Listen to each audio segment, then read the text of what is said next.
इस कहानी की शुरुआत में हम एक लड़का जिसका नाम प्राइस है वह अपनी कहानी सुनाता है। वह बताता है कि सन 1957 से मेरी परेशानियां शुरू हुई जब मैं अपने परिवार के साथ एक नई जगह पर शिफ्ट हुआ। हमें दिखाया जाता है कि 7 साल का ब्राइस अपने माता पिता के साथ एक नई जगह पर शिफ्ट हुआ है और तभी वहां पर उन्हीं के पास रहने वाली लड़की जिसका नाम जूली है वह आती है। प्राइस की आंखों को बहुत ध्यान से देखती है और इसके बाद ही दोनों के दोनों प्राइस के पिता के पास जाते हैं जो सामान को अनलोड कर रहे होते। ये दोनों की प्राइस के पिता की मदद करना चाहते हैं लेकिन प्राइस के पिता इन दोनों को उस जगह से जाने को कहते हैं और जब प्राइस अपने घर की तरफ जा रहा होता है तभी जूली उसका हाथ पकड़ लेती है जिससे प्राइस घबरा जाता है और प्राइस की मॉम वहां पर आ जाती और वह अपनी मॉम के पीछे छुप जाता है। अभी दोनों एक ही स्कूल में पढ़ते हैं और जूली हमेशा प्राइस का पीछा करती है। वह हमेशा उसे चेस करती है जिससे स्कूल में उसे हर कोई चिढ़ाता है और इसी तरह से कुछ साल बीत जाते हैं। दोनों के दोनों 6 क्लास में हैं और जूली प्राइस के पीछे पीछे रहती है, इसीलिए प्राइस हेरिटेज रहता है।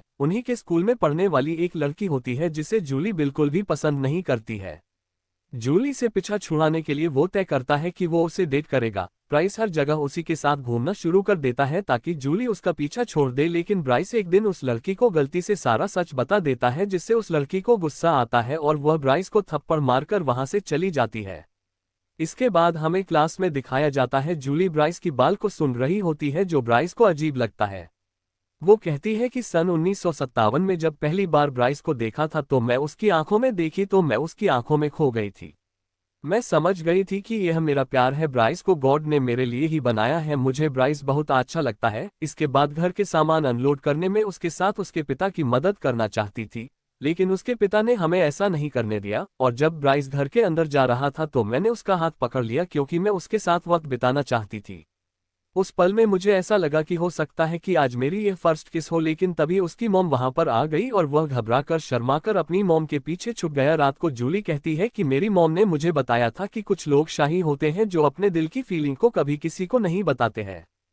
हो सकता है कि ब्राइस भी उन्हीं में से एक हो। जब हम दोनों स्कूल में गए तो मैं हमेशा उसका पीछा करने लगी क्योंकि मुझे उसका साथ हमेशा बहुत पसंद था। 6 क्लास में उसने उस लड़की को डेट करना शुरू किया जिससे मैं नफरत करती थी तो मुझे बहुत बुरा लगा, पर जब उस लड़की ने उसे थप्पड़ मारा तो मुझे बहुत खुशी हुई। मुझे हमेशा ब्राइस के बालों से बहुत अच्छी खुशबू आती थी इसलिए मुझे उसके बालों को सूंघना बहुत पसंद था। वो कहता है कि मेरी परेशानियां और भी तब बढ़ गई जब मेरे ग्रैंडफादर हमारे साथ रहने के लिए आ गए। वो हमेशा खिड़की के पास बैठकर जूली का घर को देखा करते थे, मुझसे बहुत कम बात किया करते थे।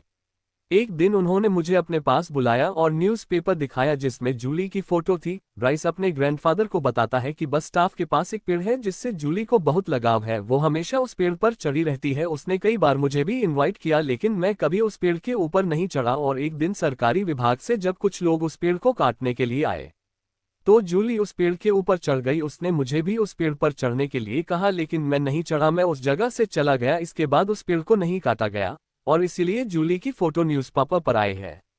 ये बात को सुनने के बाद उसके ग्रैंडफादर जूली से बहुत ज्यादा इम्प्रेस हो जाते हैं और वह कहते हैं कि तुम बहुत लकी हो कि जूली तुम्हारी फ्रेंड है। अब अगले दिन जब ब्राइस स्कूल जाता है तो वो देखता है कि जूली वहां पर उदास बैठी होती है। दरअसल उस पेड़ को काट दिया गया था जिसे वो बचाने की कोशिश कर रही थी। ब्राइस चाहता है कि वो उसके पास जाए, उसे कंसोल करे, लेकिन फिर उसे ऐसा लगता है कि उसने ऐसा किया तो कहीं इसे प्यार न समझे ले कि मेरे पिता एक पेंटर है, वो बहुत अच्छी पेंटिंग बनाते हैं। और जब एक दिन मैं उनके पास गई तो उन्होंने कहा कि तुम हमेशा ब्राइस के बारे में बात करती हो। जूली कहती है कि मुझे उसकी आंखें और स्माइल बहुत अच्छी लगती है। उसके पिता कहते हैं कि कभी भी तुम किसी को किसी की क्वालिटी के लिए पसंद नहीं कर सकती हो, तुम्हें उसके बारे में सब कुछ जान लेना चाहिए। जूली को अपनी पिता की ये बात समझ में नहीं आती। अब एक दिन एक पेड़ पर पतंग अटक जाती है। ये वही पेड़ होता है जिसे काटा गया था जिसकी वजह से जूली उदास थी। जूली जब उस पेड़ पर उस पतंग को उतारने के लिए जाती है तो वहां से पूरे शहर का नजारा देखती है जो कि बहुत ही खूबसूरत था।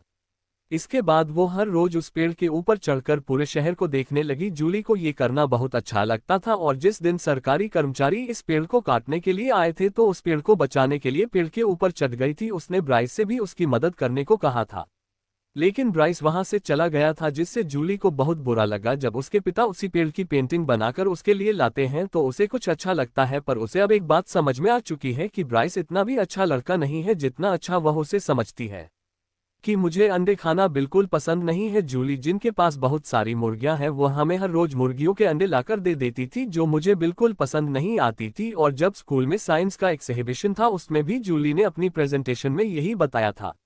एक अंडे के अंदर से बच्चे को कैसे पैदा किया जाता है, उसे फर्स्ट प्राइज मिला, जो बात मुझे बिल्कुल भी अच्छी नहीं लगी। रात को जब ब्राइस अपने पेरेंट के साथ डिनर कर रहा होता है, तभी उसके पिता कहते हैं कि हमें रोस्टर की जरूरत है, तुम जूली से पूछ के आओ क्या उसके पास रोस्टर है।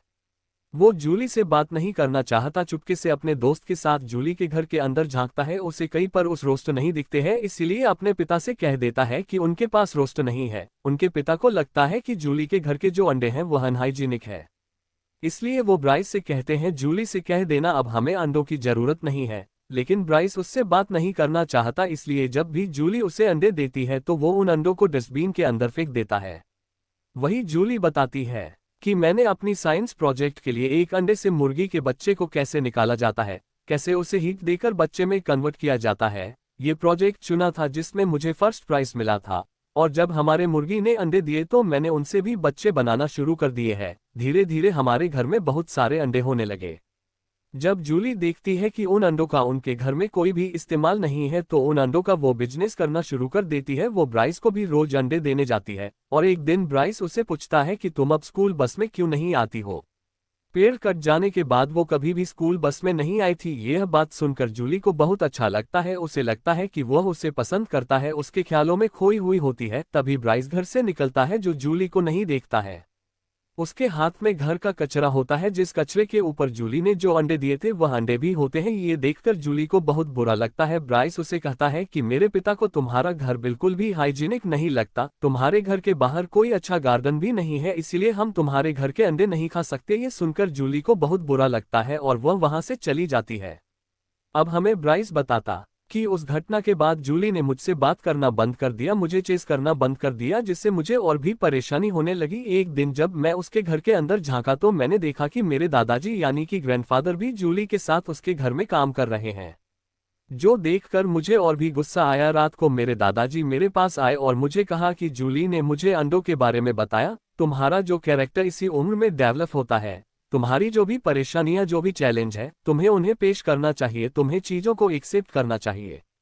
जिसके बाद अगले दिन दिखाया जाता है कि ब्राइस जूली के पास जाता है, उससे माफी मांगता है, लेकिन जूली उसे माफ नहीं करती। रात को जब ब्राइस अपने पूरे परिवार के साथ बैठा होता है, तभी ब्राइस के पिता ब्राइस के ग्रैंडफादर को कहते हैं कि तुम्हें उनके घर बार बार नहीं जाना चाहिए। ब्राइस के ग्रैंडफादर कहते हैं कि मैं उसके यार्ड को साफ करने में उनकी मदद कर रहा हूं, उनकी फाइनेंशियल कंडीशन बहुत अच्छी नहीं है। जूली के पिता जितने भी पैसे कमाते हैं अपने भाई के इलाज में लगा देते हैं। दरअसल जूली के अंकल जो होते हैं वो नॉर्मल नहीं होते हैं। ये बात सुनने के बाद ब्राइस के पिता कहते हैं कि इनका जीन्स ही खराब है। ये बात सुनकर ब्राइस के मॉम को बहुत गुस्सा आ जाता है और वह उस जगह से चली जाती है। ब्राइस अपने ग्रैंडफादर से पूछता है कि मॉम को गुस्सा क्यों आया। उसके ग्रैंडफादर बताते हैं कि जब तुम्हारा जन्म हुआ था तो तुम्हारी गले में ट्यूब अटक गई थी, अगर सही वक्त पर उसे नहीं निकाला जाता तो आज तुम भी वैसे ही होते जैसे कि जूली के अंकल है। ये बात सुनकर ब्राइस को अच्छा नहीं लगता, उसे एहसास होता है कि वह भी जूली के अंकल की तरह हो सकता था। वही अब जूली बताती है कि जब ब्राइस ने मुझे कहा था उसके पिता को लगता है कि हमारा घर बहुत ही अनहाइजीनिक है, इसलिए हमारे घर के अंडे नहीं खाते, तो मैंने अपने माता पिता से बात की और उनसे कहा कि मैं घर के यार्ड आंगन को साफ करना चाहती हूँ। जिसके बाद मैंने अपने घर के आंगन को साफ करना शुरू कर दिया। ब्राइस के ग्रैंडफादर भी जूली के पास आते हैं और उसे कहते हैं कि मैं तुम्हारी फोटो न्यूज़पेपर में देखा था, अगर आज मेरी वाइफ जिंदा होती तो वो तुमसे मिलकर बहुत खुश होती, तुम मेरी वाइफ की याद दिलाते हो। और इसके बाद जूली का मदद करना शुरू कर देते हैं और यहाँ पर जूली की और ब्राइस के ग्रैंडफादर की अच्छी खासी दोस्ती हो जाती है। पर जूली अब ब्राइस को बिल्कुल भी पसंद नहीं करती और ये बात ब्राइस को अंदर ही अंदर सता रही होती है। वो अब उसे चेस करना शुरू कर देता है। जब वो क्लास में बैठे होते हैं तो ब्राइस उसी की तरफ देख रहा होता है और उसका दोस्त ये नोट कर लेता है। क्लास के बाद उसका दोस्त उसे लाइब्रेरी में ले जाता है, जहां पर ब्राइस उसे बताता है कि अब वह जूली को पसंद करने लगा है, उसके अंदर उसके लिए फीलिंग डेवलप होना शुरू हो गई है। ये सुनकर ब्राइस का दोस्त हैरान हो जाता है, वह कहता है कि उसका घर कितना गंदा है, कितना अनहाइजीनिक है, तुम उससे कैसे प्यार कर सकते हो, तुम तो उससे नफरत करते थे। ब्राइस बताता है कि जूली के अंकल की तबीयत ठीक नहीं है, वह अबनॉर्मल है, उनके सारे पैसे वहां पर खर्च हो जाते हैं। ब्राइस को उसका दोस्त कहता है कि जूली अपने अंकल की तरह ही अबनॉर्मल है। ब्राइस को इस बात पर गुस्सा तो आता है, लेकिन वह अपने गुस्से को दबाकर अपने दोस्त को कहता है कि हाँ तुम सही कह रहे हो, और उस जगह से चला जाता है।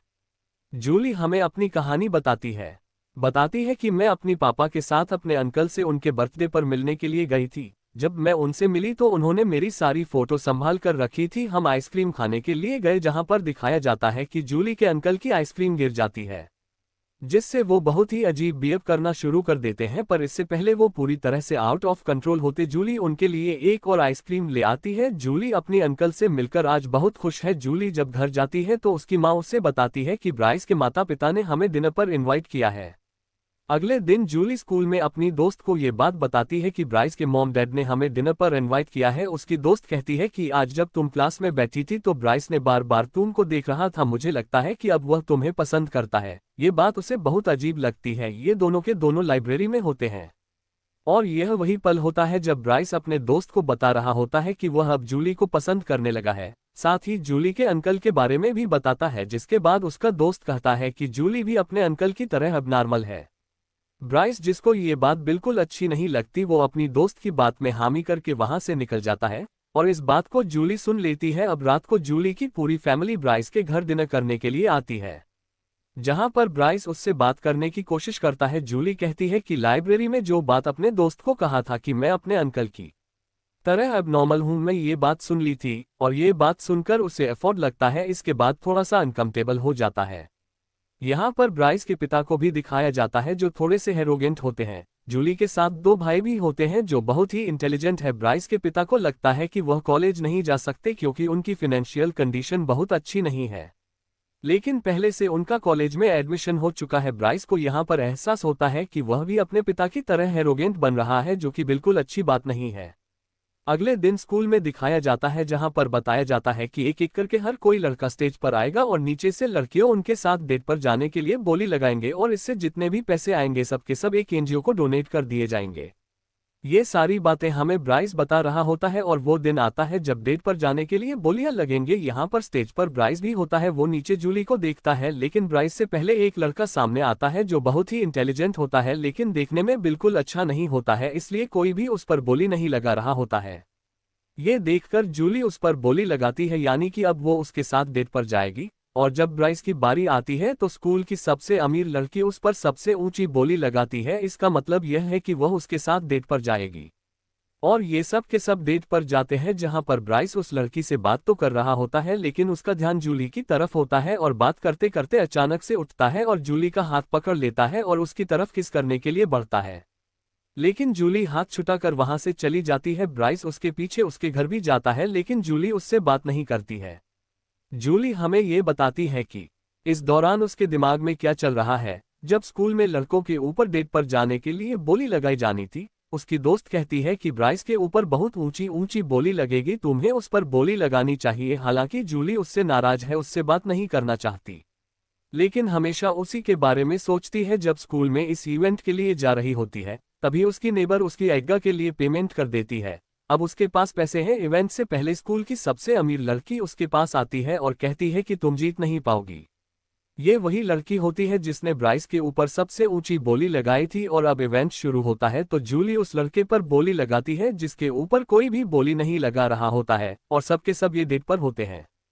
तो ब्राइस जूली के पास आता उसका हाथ पकड़ लेता है, उसे किस करने वाला होता है। तभी जूली के मन में एक विचार आता है कि वो बचपन से इसी किस का इंतजार कर रही थी, और ये पल इतना साधारण नहीं होना चाहिए, इसलिए वहां से हाथ छुटाकर घर चली जाती है। इसके बावजूद जूली बहुत उदास हो जाती है, और वह देखती है कि अगले दिन उसके घर के बाहर, जो पूरी तरह से साफ हो चुका है, वहां पर ब्राइस गड्ढा कर रहा होता है। वो अपने पापा से पूछती है कि ब्राइस अपने घर के बाहर क्या कर रहा है। उसके पापा बताते हैं कि मैंने उसे परमिशन दी है, और जब वो बाहर जाती है तो देखती है कि ब्राइस उस गड्ढे में उसके उसी फेवरेट ट्री को लगाना चाहता है जिस पर वो हमेशा चढ़ा करती थी, जिसे काट दिया गया था। ये देखकर जूली के दिल में उसके लिए जितना भी गुस्सा था, जितना भी नाराजगी थी, वो सब का सब खत्म हो जाता है, और अब ये दोनों मिलकर उस गड्ढे में उस ट्री को लगाते हैं। अब जूली कहती है कि हम इतने साल एक दूसरे के आसपास थे, लेकिन कभी हमने एक दूसरे से बात नहीं की, और जब उस पौधे को लगा रहे होते हैं तो मिट्टी डालते वक्त इन दोनों के हाथ एक दूसरे से टच करते हैं। ये दोनों एक दूसरे को देखते हैं और एक प्यारी सी स्माइल करते हैं। इसका मतलब यह है कि अब ये दोनों एक दूसरे को एक्सेप्ट कर चुके हैं और हमेशा एक दूसरे के साथ रहेंगे। तो ये थी एक प्यारी सी लव स्टोरी। उम्मीद करते हैं कि यह कहानी आपको पसंद आई होगी।